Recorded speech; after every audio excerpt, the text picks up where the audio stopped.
Teresa is a Oneness trainer, an SRT practitioner, and a sensitive. She's just acquired the RTLFs very recently, and she had some fun experiences. So I'll ask Teresa to share. She's worked with personal development for a very, very long time, and I rate her opinion. So I asked her to come along and say, Teresa, you got to tell us the story. Yes, well, Thrity, as you know, I picked up the RTLFs just about a week ago. And personally myself, I have had some amazing experiences. And as we were talking earlier on, things like the old sausage keeps coming up. And I just feel that RTLS does a lot of clearing up of the residue. So on Saturday, a week later, on Saturday, I went to visit some dear friends of mine I hadn't seen for ages. And the wife, M, is an amazing homeopath. She's also an ex-student of mine. So, I've known her for many, many years.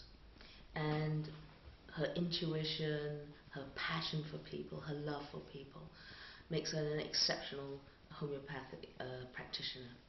So we were there having dinner, and I started talking about you and Supercoherence and the RTLFs and my experiences. And I said, by the way, I've got them in my pocket, and come experience it. So she held it, and just maximum 2 minutes, it wasn't long. And she said, gosh, Teresa, that's amazing. I felt the fuzziness coming up, and could feel, in my base chakra all rising up, and the vibration is amazing. And so, we talked more about it, and her husband, P, also had a go at them, and he felt this, that, and the other. Anyway, I said, listen, she also happens to be a dowser. So she's got these dowsing rods, you see. So I said, look, wouldn't it be kind of neat if we sort of did an experiment here? She's also like a kinesiologist. She's got lots of sort of bows to her cap, so to speak. And so we stood at the end of her house with the patio doors, and I said, right, I'm going to bring in these energies of HATE and anger, and I'm going to be a really old grumpy bear. And I stood there, and I almost felt like this child with a tantrum. Anyway, she tested with the dowsing rods, and I guess the field was about 5 feet most. And so then I picked up the RTLFs. Now I must say this, I did no positive thinking. I didn't even try to dissolve any of the feelings whatsoever. In fact, I just stood there in that old grumpy mode and held the RTLFs. All right. Now, of course, I knew what was happening internally. All that just started to go ooze away, But what was amazing was that the dowsing rods just expanded, and she went further and further and further away. Now, the whole distance between where I was standing and to the end of the front of the house, I should say, was roughly about 30 feet or more. Next minute, I'm seeing M standing on the sofa, and she's saying, Tessie, I'm about to leave the house. I said, don't fly out the window. So I guess it would have even gone further than that. And what that proved to me is that, like those negative emotions can really affect our force field. And so with this, it's almost like expanded. And it feels like that. It feels inside of you.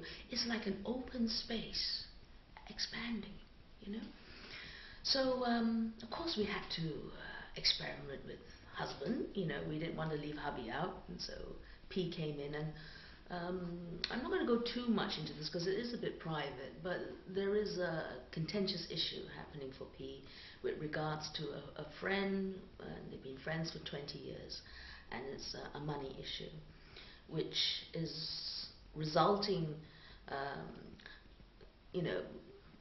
well, P might have to take them to court, and he's really upset about it. And you can see it's created a lot of stress over the months for him. And it is a substantial amount of money. So I said, right, you stand there and think about them, all right? And again, the force field was quite small. And again, he held the RTLFs, and I said, when you hold it, don't try and be nice or think positive, and just hold it, all right? And he held it. And I said, and just experience what's going on, just close your eyes. We did this all with eyes closed, except for me, I peeped while my gusha was working. And the same thing happened. M started going out all the way, beyond 30 feet. So that sort of like proved the point, and we were quite excited about it. And then afterwards, I asked them, look, how do you feel, especially Pete? He says, it's funny, I feel really calm about it, and it's just like, it's happening, It's just like, the feeling is just like, okay, so what? It's a picture. So what? It's a picture.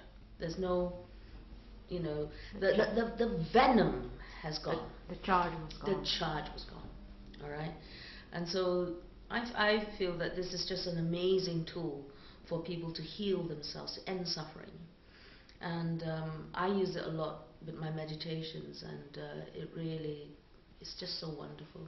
You said something about the stone here in your sixth. Yes, that was the Saturday when I came to see you to pick up the stones. Of course, I had a few things going, and for many months I've been doing as a oneness trainer. I do use work with the practice and stuff like that. But for a few months, I have had this stone. It's like a stone lodged in the center of my heart, and it just won't shift, because it's almost that I'm trying to get to it, And I just held the stones the first night, and it was like, it just fizzled. It just broke down and fizzled. It's like, when you put Alka-Seltzer in a glass of water and it fizzles to nothing. It was like that feeling. And it was wonderful. I just felt my heart open up. I felt lots of space there, and it was an amazing experience. Amazing experience. So thank you, Thrity. It was lovely. And it's a pleasure to share the experiences with people who might be interested. And what I love about what Thrity says, this is Star Trek technology. It's not years of analysis and going through process and working through this and reviewing, going back to old cameo shots of one's life. It really is the next step into the 21st century of healing, I feel. Thank you. Yeah, thank you.